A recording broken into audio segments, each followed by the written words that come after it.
Hello and welcome back to OmniFoot TV. This is your host Omar speaking. Tonight's video is our second upload of the day. Ladies and gentlemen, the Canadian national team has succumbed to another defeat at the hands of the United States, and it is 2 for 2 for the men in red, white, and blue. They have retained the Concacaf Nations League title. And well, they were the better side throughout the entire game. The entire game. There's no debate. The Canadian national team were horrible. And that's to say the very least. That's to keep it PG for the channel.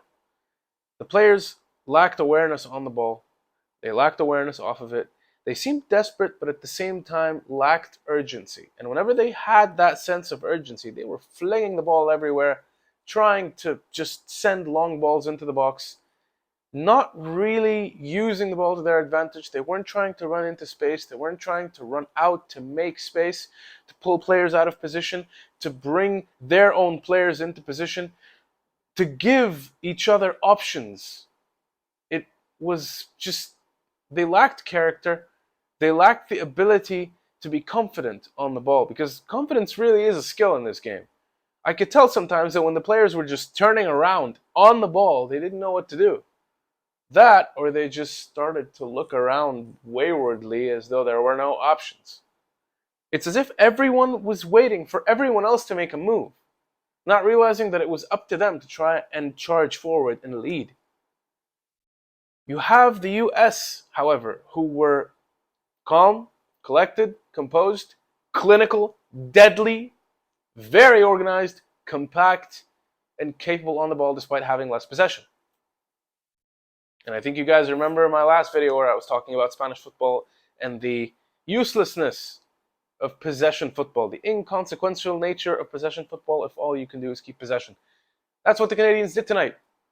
All they could do was maintain possession. They had 60% of it at one point. And yet, the US did the deed in quick succession. They scored 2 goals early on in the game before anyone realized what had happened. Now, I think that the first goal is questionable. It could have been saved. I saw that replay maybe twice or 3 times. The keeper should have saved that, but in my humble opinion at least. And every chance that the Canadian national team had on goal should have at least been on target. I can't even remember 1 or 2 chances that they had that were on target. They didn't know what they were doing with the ball. You had players, you had people up front who couldn't penetrate the US's defense in any way, shape, or form. So, again, I use this word, they were wayward. Their approach was wayward. They didn't know how to reorganize themselves. I don't know what the halftime team talk was like, but it obviously didn't yield any results. But the only positive I can give you in regards to the Canadian national team is that by the 60th minute, which is an hour into the game, they started to pay attention that something was wrong. They put the US on the back foot. And every single chance they had came against the run of play, which is ironic because every chance they conceded also came against the run of play.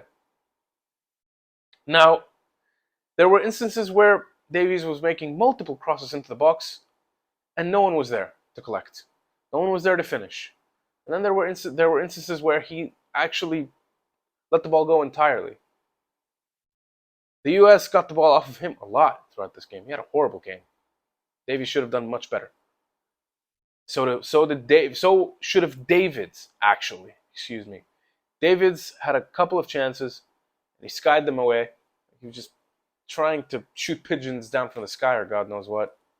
It was just inconsequential, again. It was lackluster. It was anticlimactic. That's the word I'm looking for. It was anticlimactic. This Canada team was nowhere near its best. This match should have gone in a very, very, very different direction.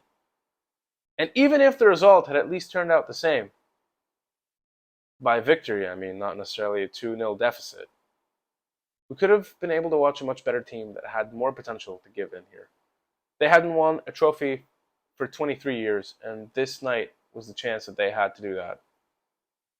Now, it could have been easy for people who watched the US-Mexico game to predict that the United States would have gone in and just done their business, took the trophy, and walked on home. And if you were one of those, I applaud you. Seriously, the US were brilliant from start to finish. This performance is proof, yet again, of what I keep saying. It doesn't matter how more often you have the ball. It doesn't matter how much control you have of the game or how much control you seem to have, because the opposition can easily give you the illusion of control. They can provide you with the illusion of choice at any point in time throughout the game. They can sink back, provide a low block, stop you from penetrating, from breaking them down, and just leave you for dead as soon as you make one measly mistake. And the US did exactly that. They invited the Canadians in. They said, come on, try and break us down. Canadians had no idea what they were doing. And as soon as any of the Canadian players made a mistake, any player who was dispossessed was made to pay for it as soon as they were. The immediacy, the urgency that was behind the players, that was present in the players of the United States, was the exact kind of urgency that the Canadians should have had. The Canadians' sense of urgency was more so geared towards a sense of, what's the word I'm looking for? Of desperation. Whereas the United States were just ready to do whatever they could with the ball, to make the right decisions at the right time, to realize that they had other players backing them, running in, trying to create space, trying to get their chances through. And boy, oh boy, like I said, this game could have easily ended 5-0. It was that entertaining.